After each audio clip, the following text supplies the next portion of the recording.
US and Israel attack major combat operation का announcement Trump ने किया है ईरान के खिलाफ मिसाइल अटैक भी चल रहा है, उसको लेकर क्या कहें?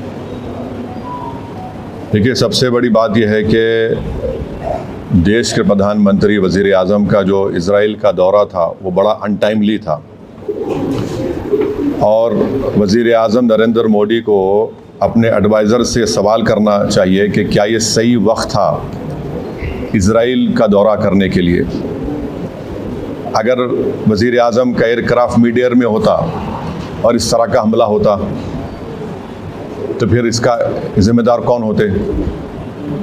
और वज़ीर आज़म को, प्रधानमंत्री को देश को बताना है कि क्या नेतन्याहू ने उनको ये बताया था कि इजराइल ईरान पर हमला करने वाला है, और अगर बताया था तो फिर वज़ीर आज़म को चाहिए था कि वो फ़ौरन, प्रधानमंत्री को चाहिए था कि फ़ौरन अपना इजराइल का दौरा ख़त्म करके देश को वापस आते।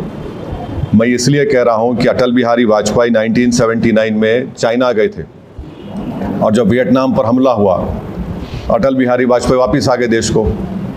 और अगर इजराइल ने नहीं बताया कि वो यूएस के साथ मिलकर ईरान पर हमला कर रहा है तो फिर ये तो इजराइल ने हमको धोखा दिया। देश के 133 करोड़ जनता को इजराइल ने, भारत की, धोखा दिया है, बिट्रे किया है। उन्होंने प्रधानमंत्री के विज़िट को इस्तेमाल किया है ईरान पर अपने एक वल्गर अटैक के लिए, और उन्होंने प्रधानमंत्री के विज़िट को इस्तेमाल किया है ईरान पर हमला करने के लिए, और जो जेनोसाइड उन्होंने फ़लस्तीनियों का किया है गाज़ा में उसको कवर अप करने के लिए। और तीसरा, उसमें मैसेज ये जाएगा कि भारत ईरान के साथ नहीं खड़ा है, भारत इजराइल के साथ खड़ा है। और भारत को क्या हासिल हुआ इस हमले से, बताइए? कुछ फ़ायदा हुआ भारत को इस हमले से? छठी बात यह है कि 10 मिलियन भारत के नागरिक गल्फ़ कंट्रीज़ में रहते हैं, 10 मिलियन। उस देश के आम नागरिक पर क्या मैसेज जाएगा कि प्रधानमंत्री मोदी के विज़िट के ख़त्म होने के फ़ौरन बाद इजराइल ने ईरान पर हमला किया। अब आप देखिए, बहरीन में हमला हो गया, क़तर में हमला हो गया, हाँ, सऊदी अरेबिया पे हमला हो सकता है। तो ये वहाँ की जनता को हम क्या पैगाम दे रहे हैं? हम तो हमेशा न्यूट्रल थे। देश के प्रधानमंत्री को और बीजेपी को समझना चाहिए कि हमारी 80 साल की जो लेगेसी थी कि हम न्यूट्रल थे इस मामले में, आज उसका क्या हो गया बताइए?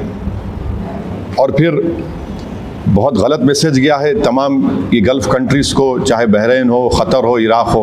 और हम जानते हैं कि क़तर होस्ट कर रहा था कि सीज़ फायर हो गाज़ा में, इजराइल ने वहाँ पर हमला कर दिया, बॉम्बिंग की। इसमें भारत का बेनिफिट क्या है बताइए?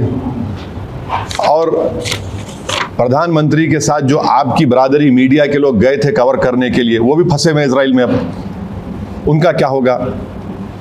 तो ये जो, और लार्जर पॉइंट ये है कि यूएस पे अब कौन भरोसा करेगा? आप बातचीत भी कर रहे हैं और हमला भी कर दे रहे आप। तो ये सवालात हैं जिससे देश के प्रधानमंत्री को, बरसर इख्तियार जमात को, बीजेपी को इसका जवाब देना पड़ेगा। और बड़ी अफसोस की बात है कि प्रधानमंत्री इजराइल को चले गए, फिर उनको वहाँ पर एक उनकी नेसेट में, पार्लियामेंट में एक अवार्ड भी दे दिया गया, और प्रधानमंत्री के वज़ीर आज़म की मौजूदगी में वहाँ के अपोजिशन ने वॉकआउट भी कर दिया। इजराइल ने नरेंद्र मोदी के इस विज़िट को इस्तेमाल किया हमला करने के लिए और दुनिया को बताने के लिए कि भारत उनके साथ खड़ा हुआ है, बल्कि ये बेट्रेल है।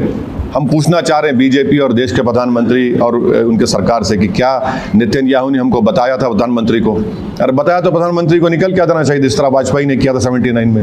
और अगर नहीं बताया तो फिर इजराइल ने इस्तेमाल किया हम लोगों को। ये बड़ी तकलीफदेह बात है।